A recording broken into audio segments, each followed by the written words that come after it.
Hello and welcome back to London Cycle Routes. Today I'll be showing you how to cycle from Walthamstow in northeast London to Leytonstone, a relatively local trip. This journey takes about 20 minutes and you can do the whole thing on quiet streets and protected cycle lanes. By public transport, the same journey would probably take around half an hour, so it makes a lot of sense to cycle this one. It's also a really pleasant ride. If you find this video useful or you just enjoy watching it, then don't forget to hit the subscribe button on YouTube, as I try to post new videos just like it every week. I'd also like to say a big thank you to everybody who supports the channel on Patreon. If you'd like to contribute as well, you can find a link in the description below the video. Okay, let's get going. So we're starting in the middle of Walthamstow's pedestrianised high street, and we're going to jump on this protected cycle lane running down Willow Walk. At the end of Willow Walk there's what's called a toucan crossing, which is like a pedestrian crossing but for bikes, and we're going to use it to cross into this path that goes under the railway bridge. Remember that this path is shared with pedestrians and isn't too wide, so don't go too quickly and make sure you give everybody plenty of space as you go onto Gosport Road. Gosport Road has been closed to cars at one end, and as a result it's nice and quiet for cycling, and you'll see plenty of people riding bikes and walking in the road here, even on a cold January day like the one that this video was filmed on. If you look at the road closure that's coming up in a few seconds, you'll see that they haven't just closed the road, but they've also created a new public space with seating and planting, which really adds to the public realm of the street. It's just here. There's also somewhere to store bikes on the left there in the bike hangar. While these kind of public realm improvements don't necessarily have an immediate effect on cycling, I think they're a really important part of schemes like low traffic neighbourhoods, because they help illustrate the benefits of reducing traffic on the streets and how those extend beyond people who are trying to get around by bike. Everyone can enjoy somewhere to sit or a little bit of greenery on their street. As we turn off Ringwood Road, the route now continues on a protected cycle lane down Markhouse Road. There's also protected lanes on the other side of the street, so if you're coming in the opposite direction you'll be riding on that side, what's called a with flow cycle track. These cycle lanes are a little bit on the narrow side and you might have trouble overtaking people on them, but I think they do a great job and they're still better than 99% of roads in London. In this week's video we're lucky enough to be cycling entirely within the London borough of Waltham Forest, which has a great track record when it comes to cycling infrastructure. I think there's a lot to admire about Waltham Forest's design philosophy when it comes to putting protected lanes down main roads. The borough tends to prioritise putting protected lanes in, even if it means that they'll be a little bit on the narrow side due to other space constraints, and I think the big benefit of this is that it builds a really cohesive network of tracks, and you can usually expect a road to either have protected cycle lanes down it or to have very low traffic levels because it's part of a low traffic neighbourhood or some other such scheme.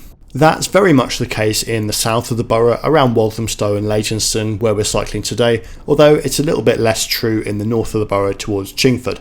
Hopefully some of that progress will spread upwards.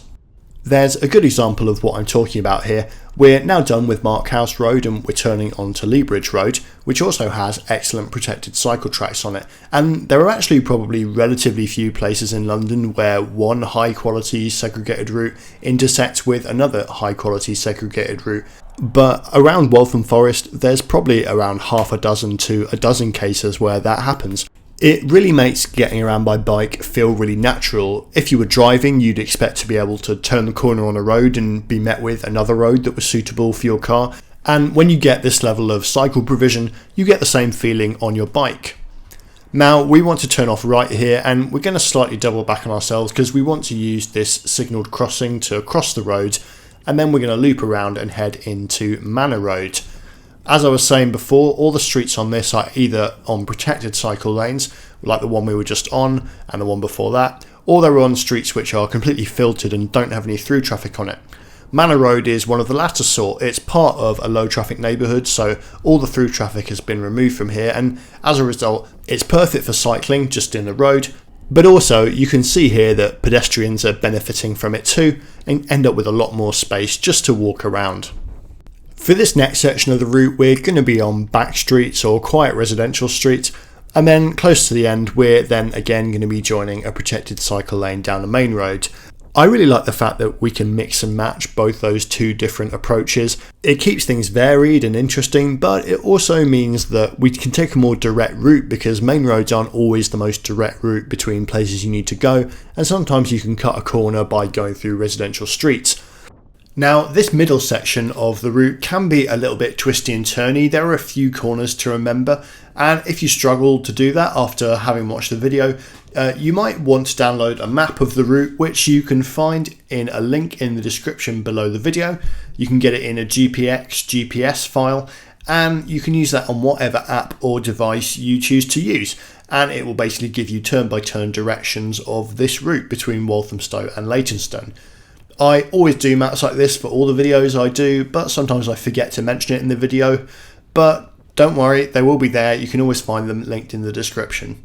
And of course, if you want to see more videos like this, make sure you hit subscribe and also hit the bell icon so you're alerted for new videos, which I try and post every week. Now, there's a slightly annoying turn here. We need to go in the painted cycle lane for a second and then make a right turn to cross High Road Leyton into Dyers Road. It seems simple enough there, but sometimes there's a little bit more traffic on that street that we crossed, so if that's the case, my advice would be just to take it slowly and to wait for a gap in the traffic and then go across. We've just crossed from one low traffic neighbourhood into another. The first one we were in there was called Leyton Village West, and this one here now is Leyton South. And I think it would be worth the council considering maybe an improvement to the crossing there, as links between different LTNs are really important for creating a cohesive network and joining things up.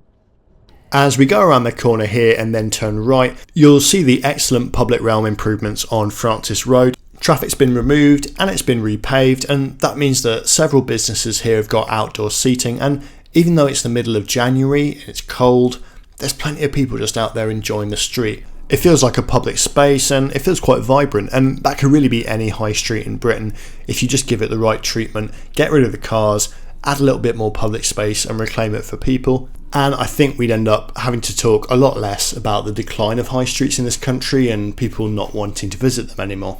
This is probably a good time to say a massive thank you to everyone who supports the channel on Patreon. We don't do bonus episodes or premium content on this channel. I like to keep it all free. It's supposed to be a public service, but if you want to support it, you can find a link in the description to the Patreon, and everyone who contributes there, you're an angel. Now, we want to join the cycle track on Grove Green Road, and we could just go straight ahead here on Elm Road, but I'm actually going to turn off left into Asheville, and the reason for that is that we want to head for Central Avenue, which is going to be on our right in a second. And the reason we want to go via Central Avenue is because there's a really sensible cycle crossing built there to get onto the cycle track on the other side of Grove Green Road. So this may seem a little bit counterintuitive and wiggly, but you'll see here just why I've done it. It's actually a joint pedestrian and cycle zebra crossing, which gives us priority over the road, and that allows us to join the two-way cycle track here. So unlike the with flow cycle tracks we were on before on Markhouse Road and Lea Bridge Road, with lanes on either side of the road for going in different directions, here, both directions, you're on this side of the road, and you can see that's indicated by the cycle symbols on the ground here, which show two-way cycling. Note that this track goes behind the bus stop here, and if there's anybody trying to cross to get the bus, make sure you give them priority at the zebra crossing to get onto the bus stop island. Now we're going to turn right here onto Dyers Hall Road South. Dyers Hall is an interesting name. It's nothing to do with a guy called Dyer.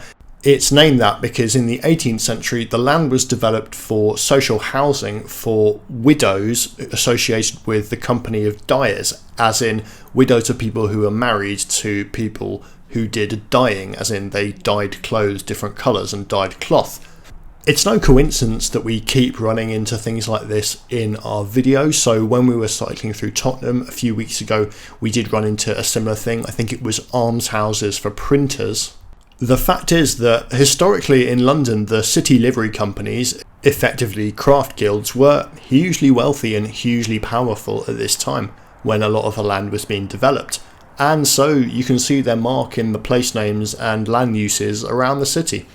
I think it's a really interesting insight into an economic power that we had in London, which really, although they do exist, only really exist in ceremonial form in most cases these days. Or at least they don't have the power that they once did. There's a lovely extra bit of public space just here, by the way, which is worth taking a look at as we head on to Burley Road. And at the end of Burley Road, we're really going to be running into the end of our ride, as we will find ourselves in the middle of High Road Leytonstone, which is excellent. This bit of High Road Leytonstone is really the sort of central activity area of the High Road, and it's much more central than if you were to take the overground train to High Road Leytonstone, which is actually pretty far down the road, not really in the centre of town. It's over in that direction. So as a result, it is actually much quicker generally to cycle the route rather than to get the overground, even though the overground goes straight here. So thanks very much for watching that, guys. Let me know in the comments what you think. Make sure you hit subscribe as well, and thanks again to everyone who supports on the Patreon. Don't forget to give it a look if you want to support the channel. I'll see you guys again next time. Goodbye.